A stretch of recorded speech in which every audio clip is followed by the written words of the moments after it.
Starbucks. As you may have noticed, they are everywhere. Even some places that they are not. I'm sitting in a coffee shop with a real local flavor.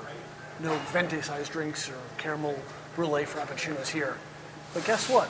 This coffee shop is also owned by Starbucks. It's a stealth Starbucks. In 2009, Starbucks opened 2 stores in Seattle that bear little resemblance to Starbucks and avoid much of the branding, sell beer and wine, and spotlight the art of coffee making. We're working in all different things here, from the quality of pastries to the coffee being presented and the way it's being prepared. Starbucks' Arthur Rubenfeld oversaw the design of the new stores. He says the company is not rebranding, but using the new stores as laboratories to test new ideas.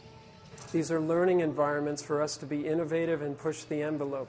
Starbucks customers worldwide have come to experience a certain amount of offerings and a timing in our stores, and we wanted to change things up here and didn't want to disappoint any of our customers.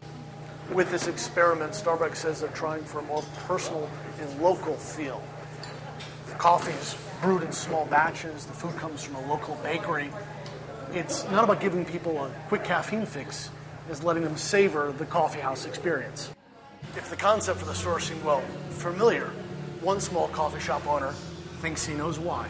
We did identify a group of people within our store that had some notebooks that kind of stood out, and we kind of cornered them, and finally they divulged that they were from Starbucks. Dan Ollis owns a small chain of Seattle coffee shops that roast all their own coffee. He says he takes it as a compliment that when Starbucks opened the stealth store a few blocks from him, they checked out his place. But he says getting the local coffee house experience right is a tall order. I mean, Starbucks has a pattern. They know how to open up 300 stores in India. They're dialed in. They've got it figured out. But these little pocket cafes that try to make good for a community, it's a little challenging. You need to come down from the big giant and listen to what the community's saying.